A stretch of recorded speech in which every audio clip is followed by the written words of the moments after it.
বেগম খালেদা জিয়া ঐক্য সৃষ্টি করেছিলেন।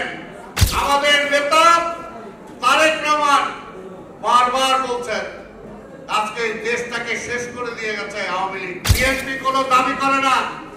মুক্তিযুদ্ধের ঘোষণা দিয়েছে শহীদ রাষ্ট্রপতি জিয়া রহমান, কিন্তু বিএনপি বলে নাই এই দেশের স্বাধীনতা আমরাই এনেছি। এই দেশে যদি সংস্কার হয়ে থাকে সেটা জিয়া রহমান সবচেয়ে বেশি সংস্কার। আরে গত 17 বছরে আমাদের যত শহীদ হয়েছে হিসাব করে দেখেন। এই দাবিদাররা আমরা জনগণের অধিকার জনগণের কাছে ফিরিয়ে দিতে চাই। যে আওয়ামী লীগ মুক্তিযোদ্ধাকে নিয়ে ব্যবসা করেছে, তারা মনে প্রাণে মুক্তিযুদ্ধ চায় নাই।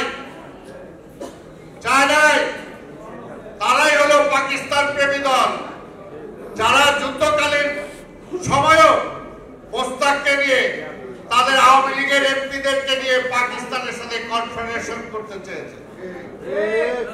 কাজে আরেক পাকিস্তানি কারা আছে তাদের সাথে তাদের তো মিল হবে, উপরে যাই থাক। তাই পরিষ্কার কথা বলতে চাই যে আজকে 54 বছর পরে আজকে যখন দেশটা আবার আধিপত্যবাদে মুক্ত হয়েছে, তখন আবার কেন এই কন্ট্রাডিকশন আসছে? কি কারণে আজকে জাতীয় ঐক্য বিনষ্ট করার জন্য কেন আপনারা চেষ্টা করতেছেন? কেন করতেছেন? জিয়া রহমান সাহেব ঐক্য সৃষ্টি করেছিলেন, বেগম খালেদা জিয়া ঐক্য সৃষ্টি করেছিলেন। আমাদের নেতা তারেক রহমান বারবার বলছেন আজকে দেশটাকে শেষ করে দিয়ে গেছে আওয়ামী লীগ। আধিপত্যবাদী শক্তির পক্ষে যারা কাজ করে তারা দেশটাকে ফোকলা করে দিছে। কাজে এই দেশটাকে চালাতে হলে আজকে স্বাভাবিকভাবে সবাইকে নিয়ে চলতে হবে। ঐক্যটা সবচেয়ে বেশি প্রয়োজন। কাজে সেখানে যদি আঘাত দেন ক্ষতিগ্রস্ত কিন্তু আপনারাই হবেন। বন্ধু ভাই কিছু কথা বলেছেন, সেখানে আপনারাই ক্ষতিগ্রস্ত হবেন।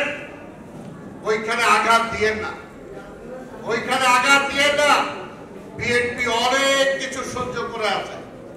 বিএনপি যদি মুখ খুলে তাহলে অনেকের অনেক ক্ষতি হয়ে যায়। তাই আমরা চাই না যে এই মুহূর্তে জাতীয় ঐক্যের কোনো নষ্ট হোক।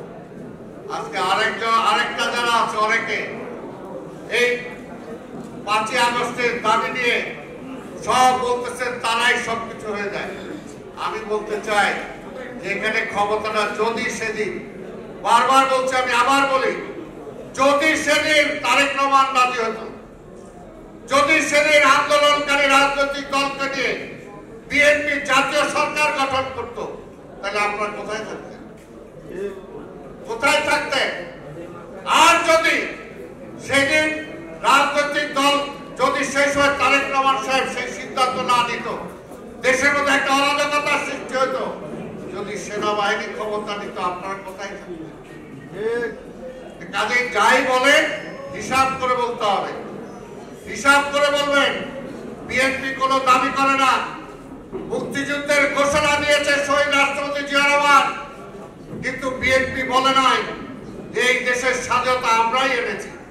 আর কেন কোনো এখানে অংশীদার নাই, বিএনপি বলে না। এই দেশের গণতন্ত্র বিএনপি ফিরিয়ে দিয়েছে, কিন্তু বিএনপি বলে নাই যে আমরাই একমাত্র গণতান্ত্রিক শক্তি, আর কারো কোনো দাবি নাই। বিএনপি এই দেশটা যখন চলছিল না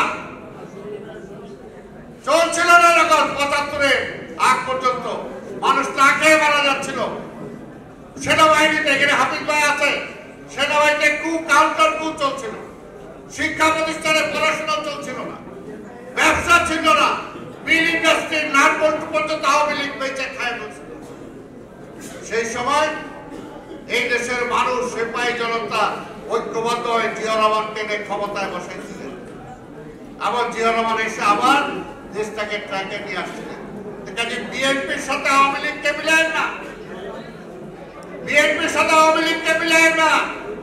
এই দেশে যা কিছু হয়েছে, এই দেশের সংস্কারের কথা বলে, এই দেশে যদি সংস্কার হয়ে থাকে সেটা জিয়া রহমান সবচেয়ে বেশি সংস্কার।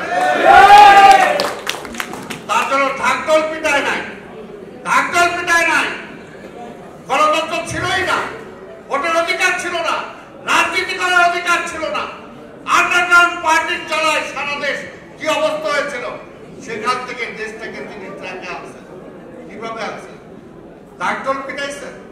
সেই কারণে বলে আমরা তো সংস্কারের বিরোধিতা করি না, কিন্তু সময় নিয়ে যদি ওই ফ্যাসিবাদকে আবার পুনর্জাগরিত করতে চান, ওই সময়টা আমরা দিতে চাই না।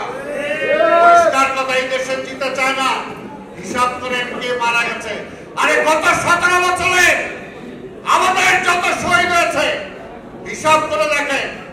5ই আগস্টে যে ঘটনা ঘটেছে, সেই ঘটনায় যদি হাসিনা বিতাড়িত না হইতো, তাহলে আমি সহ আমরা অনেকে আজকে ফাঁসির কাছে আসামি হতাম। আমাদের বিরুদ্ধে মার্ডার কেস দেওয়া হয়েছিল। বাংলাদেশের যত ঘটনা ঘটেছে সবকিছুর মামলা আমাদেরকে দেওয়া হয়েছে। আপনারা কয়জন সেই মামলার আসামি? আর বলেন বিএনপি কোথায়? বিএনপি কোথায়? কাজে আমরা সেটাকে দাবিও করতে চাই না। সেই দাবিদার আমরা জনগণের অধিকার জনগণের কাছে ফিরিয়ে দিতে চাই। জনগণের যে মালিকানা জনগণের কাছে ফিরিয়ে দিতে চাই, সেটা ভোটের অধিকার। সেই ভোটের অধিকার ফিরিয়ে দিতে চাই।